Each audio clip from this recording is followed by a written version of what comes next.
Two big things I want to talk about today. First, how do we actually have an efficient and effective training plan? Everyone always says, make sure you're training efficiently, make sure you're training effectively, especially if you're only training 1 to 2 days a week. Everyone always tells you to do that, but no one ever actually teaches you or lays out kind of a framework for you how to do that. The next thing I want to talk about is this idea of how can we actually maximize every single training session. And so it's going to go inside of this kind of framework that we have, but we're going to single out one of the main factors, the training type or the training mode. And we can basically break that down into two main categories. We have non-sparring and then sparring. Basically, I wanted to come up with a formula to make sure that I was always training as effectively and as efficiently as possible over my years throughout jiu-jitsu. I got so tired of just throwing spaghetti at the wall and hoping it would stick and feeling like I was wasting time and feeling like my progress is diminishing. I wanted to actually sit down and figure out what are these four main things that if I make sure I got done every single training session, or I had a mindset about getting done, it would be able to have an effective training session. I would feel good about it. Then I started teaching it to my students and I started laying it out like this, and they instantly started having amazing results. So if you're looking for a way to make sure that you always have an effective training session, then make sure you grab a piece of paper and a pencil so you guys can write down this framework, because we're going to go over a lot of information really quickly. Draw this almost like it's like a fraction. So the first thing you want to do is we're going to talk about step one, and that's going to be understanding your actual skill level and being realistic about that. And the reason why we want to have skill levels number one is because that's going to dictate a lot of everything else that's going to go into our effective training plan. Now, number two, the next thing is going to be what I call your training focus. Really, your training focus can be broken down into three main categories. It can be your training successes, it could be your training interest, and then it could be your training needs. So training sins is what I like to call it for short as an acronym. So you need to understand your training sins, and then you're going to select one of those. Part number three is going to be your training mode type. So how are you actually going to train one of your training sins to actually make it better? And you do that with two main ways. You either do it through sparring or we do it through non-sparring. Next, phase 4, we're going to look at taking action or developing some kind of action plan or course of action to make sure all of this can come together and we can implement it right away. Let's use an example and break down each of these steps right away. So we have phase 1 talking about your skill level. Now your skill level, to very simply put, you could look at it as a belt level. Just without me knowing anything else about you, we can use the belt level as an easy way for an example. So we have white belt, blue belt, purple belt, brown belt, and black. Usually what you guys will always hear is that at white belt, you should be learning to train the basics and the fundamentals. So it's usually not too hard for white belts to determine what they need to be training. But once you start to progress into jiu-jitsu a lot more, it's very easy to get shiny object syndrome, where you can bounce around from all these different ideas. If you can kind of be realistic about your own skill level and about what you need to be focusing on and what are some of your strengths and what are some of your weaknesses, then it's going to make that idea a lot better. Your skill level is going to give you a rough idea of where to kind of point. We could generally say that if you're a blue belt or under, working the bottom position is probably going to be a good starting place. If you're a higher blue belt to purple belt, starting to gain top position is good. And then brown belt and higher, this is where you can kind of have free for all and start doing whatever. But as a general recommendation, there you go. Next phase, number 2. For this example, let's pretend like my example is a blue belt student. So we're going to use blue belt as an example for our skill level. Now, phase 2, assigning the training focus and determining the training focus. Remember, the focus is within 3 things. We have our success, interest, and needs, our training sins. If you've never done anything like a jiu-jitsu audit before, or really sat down and done some kind of data extraction of your own jiu-jitsu, I highly recommend that you guys do that. In a video that I made a little bit ago with talking about John Danaher's advice that you guys can check out right here, he even mentions that making sure you videotape yourself and doing some kind of a self-assessment is crucial to you being able to pinpoint exactly what you need to be training and why that is. Whenever you guys do that, after you have done that, the next thing I recommend doing is take a piece of paper and write down those notes that you have about the things that you need to get better at, but also anything that you do good in, and just general thoughts of future things that you want to learn. So what happens is that you want to start labeling them as success, interest, and needs. So the things you do well are successes, your interest are the things that you have future desires that you want to learn, and then your needs are going to be the things that you need to get better at. Now, here's the controversy part about this thing. A lot of times students confuse their interest for needs, or a lot of times they confuse their needs with successes, and the only person that can determine if that's actually valid or not is you. That's why you want to do the jiu-jitsu assessment. Now, here's a good idea of how to do this. I like to break down the needs in two categories. We have primary needs, and then we have secondary needs. Your primary needs are going to be the things that make the biggest impact on your jiu-jitsu, period. That's it.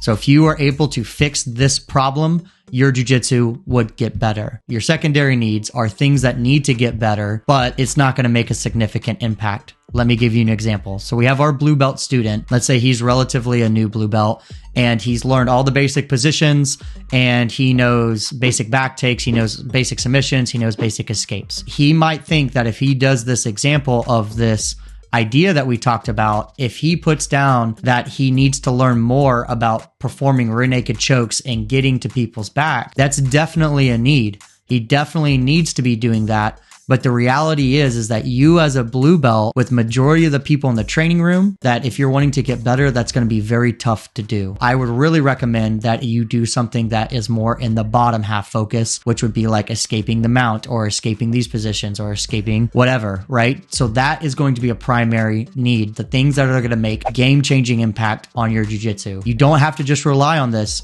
for yourself. Bounce these ideas off your instructor, bounce these ideas off your training partner, but figure out what your primary needs are, and I'd highly suggest selecting them. You don't have to only focus on your needs. You can definitely do your interest and success, but I highly recommend everyone does your needs. So we're going to take our blue belt. That's why the skill level is so important, because it's going to help you determine what your primary and secondary needs are. Let's say his primary needs are going to be escaping the bottom of the mount. He realizes that even on white belts can mount him and he has a hard time escaping, or he even gets good purple belts and they can hold him down and he feels like he has zero success. So we're going to make escaping the bottom of the mount the primary need. Phase 3 of our fraction equation down here is going to be the training type. Now, I said earlier that the training type is really broken down into two main ways. We have non-sparring and then sparring. Number one way that your jiu-jitsu is going to get better is always going to be by sparring.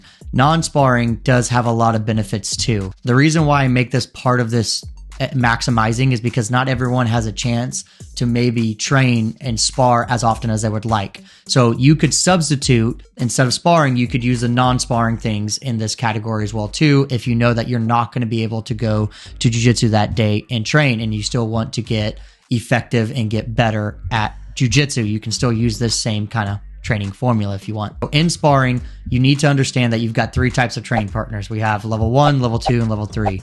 Basically, to make it easy, level 1 is people who you're far better than. Level 2, people who are equal to you. And level 3, people who are far better than you. So it's your job to determine that if I'm a blue belt and I'm training bottom of the mount escape because I have my primary need, and then I come down here and I'm starting to train live, who are the best people to train this on to really get better? And that's often going to be your level 1 type students. The reason why your mount escape is not working or it's a primary need is because you haven't developed it enough.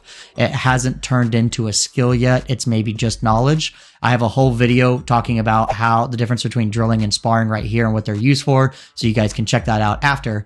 But what you need to do is you need to find people who can provide little amounts of resistance and then gradually increase it. So I call this the stair-stepping training method. Once you can understand how to use all of your different levels to your advantage, it is like a heaven's gate opens up and you have all of the answers presented right in front of you, and you can actually start getting better at jiu-jitsu. And you know, if I want to train my successes, who I can train with. If I want to train my interest, I know who I can train with. And if I can train my needs, I know exactly who I can train with. Let me give you guys a hint. You can always do a lot of things on the level 1 students because they don't know as much as you. Here's the problem.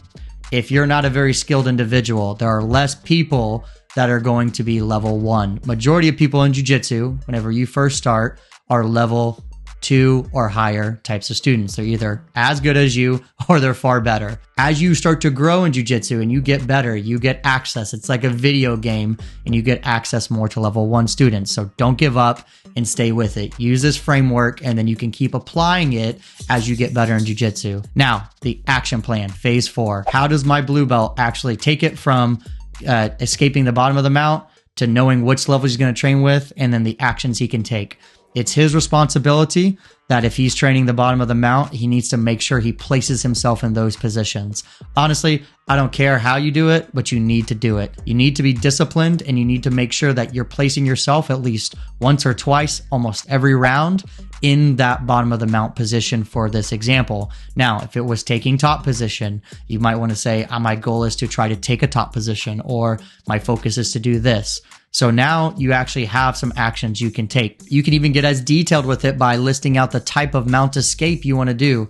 Elbow escape, trap and roll, bridge escape, up and over escape, whatever kind of escape you want to do, but you need to make some type of an action. That way you know what you're doing for every training round.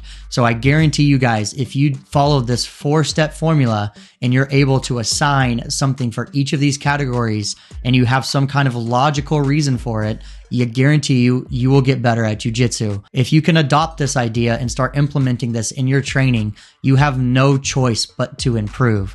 Where the catastrophic failure comes in with most jiu-jitsu students is they are not disciplined in doing this. They get bored with trying to work inside of this framework, but it's not sexy and it's not fancy. But if you know anything about developing skills or getting good, you know you have to gradually increase the resistance and gradually increase the load. But a lot of times we can get sidetracked and we're not really sure what to do next. If you use this 4-frame formula or this fraction, this equation, you will always make sure that you're moving on to the next thing inside of your jiu-jitsu training session. Now, this was a very quick video of this training formula. Obviously, we could unpack each of these sections in a lot more detail, and I do that a lot more in a lot of other videos. So make sure you guys check out my channel. Also, if you guys don't know, I just launched a brand new podcast called the Jiu-Jitsu Secrets Podcast. So make sure you guys check that out down below. Give this video a like and subscribe if you haven't already. We've already had a lot of new subscribers here